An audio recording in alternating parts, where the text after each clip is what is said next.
this has become the big drink in the United Kingdom, and everybody has their own opinion on it. And we are going to look at just the simple winemaking techniques behind rosé, which perhaps isn't totally understood. And then we're just going to play with them to find out what style they like. Do they like it when it's light and refreshing, or do they like something a bit meatier or a bit fruitier? It's really in their game today to find out what it is they really like, and then help them pursue that and find some other rosés that they could enjoy that they perhaps haven't yet found. So now to some rosé wine and a beautiful setting. We've got the sun behind us, and I suspect you both like rosé. Zoe? Oh, why do you think that, Mike? Well, is that an unfair guess? No, it's not. I actually love rosé because, as you say, you know, when it's nice and summery and you just want something light and refreshing, and to me that's what rosé is. Perfect. And James, you... I'm looking forward to doing the research as ever. Oh, very good, very good. So the three we've got in front of us, 3 different grape varieties.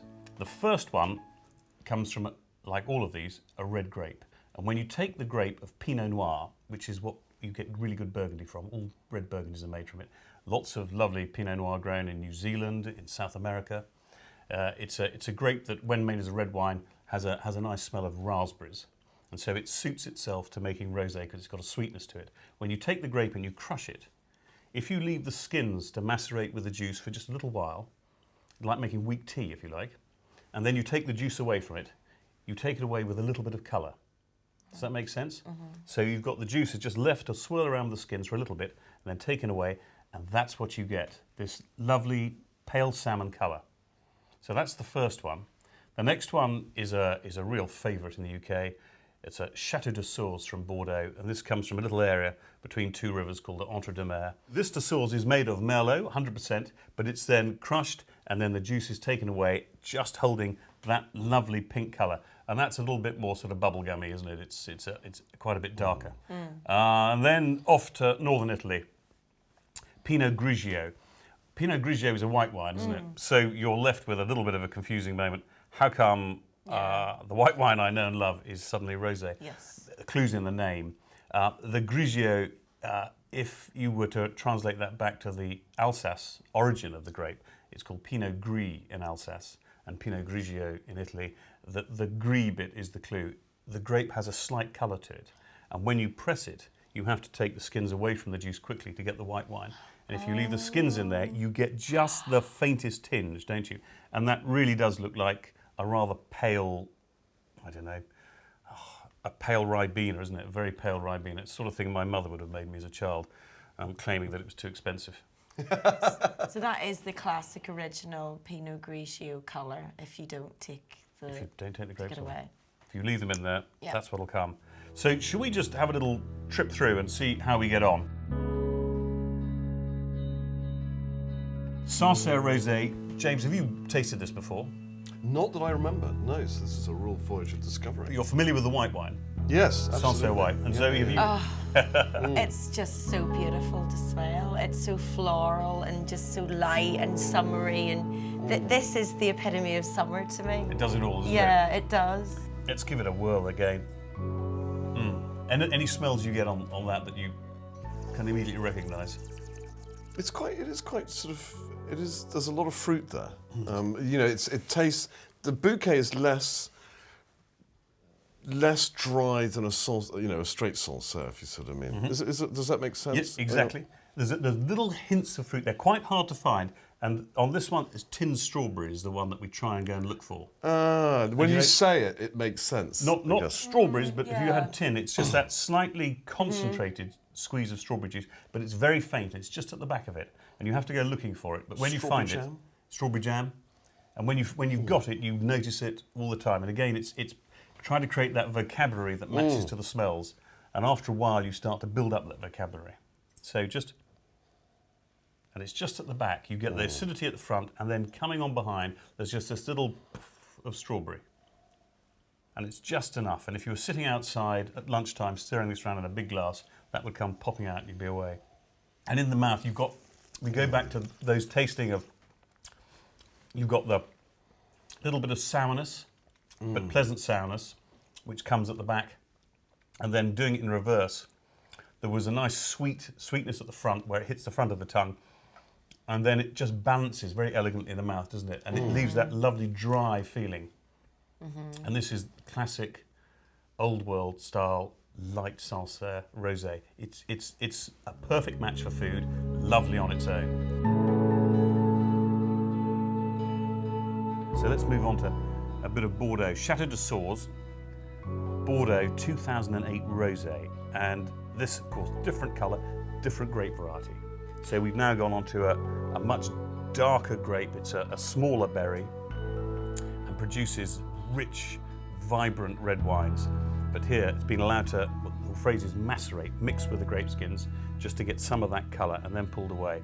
But very often the colour gives you a clue to what you think you're going to smell as well. And it is true, when you look at that, you do get that sort of bubblegummy feeling about it. And I think your sensory perception is telling you that's what's going to be the smell. But it does come through. It's not an unpleasant bouquet at all, is it? I'm not getting much from it, which is why I've gone back to have a little sniff. At our first one, I'm getting a lot off that, but this one almost smells a bit watered down. It's like a bit. I agree with you. You're right. Yeah. I'm just not getting much from it. It feels a little bit less athletic, a little bit dead, less life about it. Am I wrong? Post-marathon. Post-marathon. Yeah, if that's the aperitif for the marathon, this is the celebratory well done.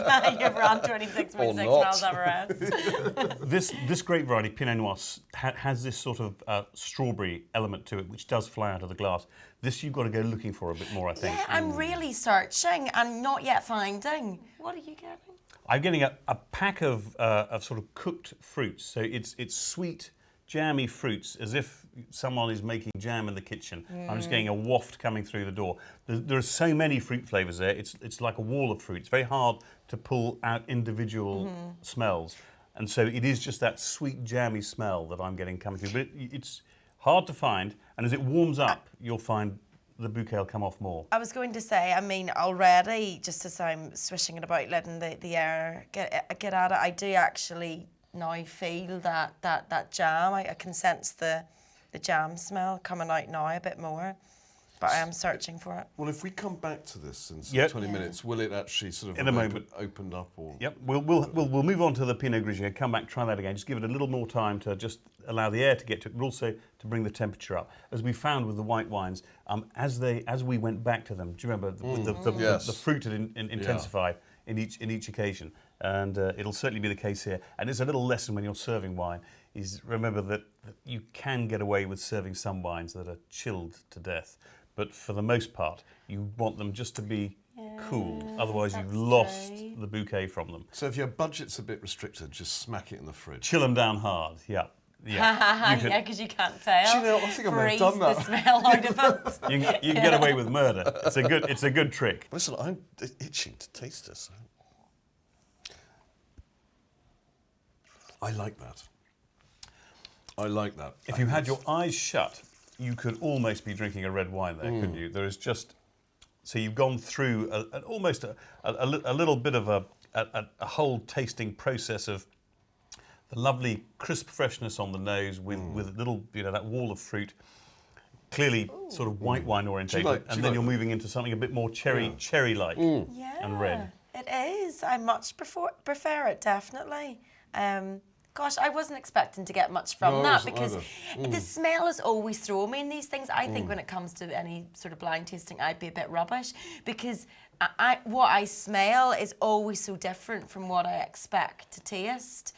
With that smell, because I was really searching for it, wasn't really getting much from it, but yet the flavour is actually quite full. I'm getting a lot from actually tasting it.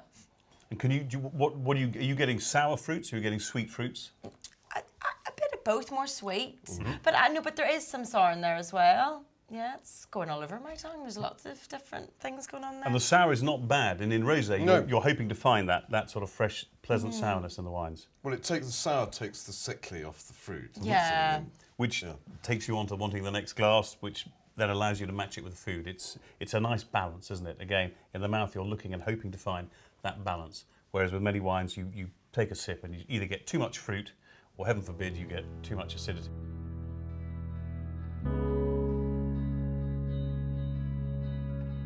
Now, onto our last one here. The colour, of course, is quite different because there's not much colour in the skins to begin with. So when they've macerated as much as they can, they've pulled away to get this very pale colour. I think it's really quite attractive, isn't it? It really is a sort of child's drink colour in a way. You're into the Ribena, aren't you? You certainly are. It is. It's very pretty. A little bubble in there as well. And the little bubbles that are going on here is this is 2009. It's very fresh. And so all you've got is the liveliness of the wine there. There's nothing wrong with it. If you had a red wine with bubbles in it, you would need to be a little bit worried. It would tend to suggest that it's still fermenting. But this is just the freshness of the wine. And then a little stir around and exactly what you're expecting. It is that fruit salady, and that really is slightly bubblegummy as well, isn't it? That night, well. that is more bubblegum. is bubblegum. I Yeah. mean, that is bubblegum. Yeah. That is Lots of bubblegum juice. floral overtones as well. It's quite a basket of pongs, isn't it, really? I would love a room spray of that. I mean, that is quite beautiful. That is very light and elegant and pretty and floral and summery, and that's everything I would expect from a rosé smell. For me, that is lovely probably for one glass. And if I arrived in the restaurant and I was served that, I would think, that is delicious and I'm very pleased I've had it, but that is probably enough. Oh no, that's a bottle for me, Yeah, not to you get share. And how about, James, how about you, going on just the noses that we've had so far? Well, I think this one says exactly what it does on the tin, sort of thing. It's big and it's obvious. I haven't tasted it yet, but I think I know what it's going to taste like, and it's going to just be. It's there. It's sort of in your face, really. There's nothing subtle about it. Let's have a taste of it, though. I can't wait to taste it. I'm excited.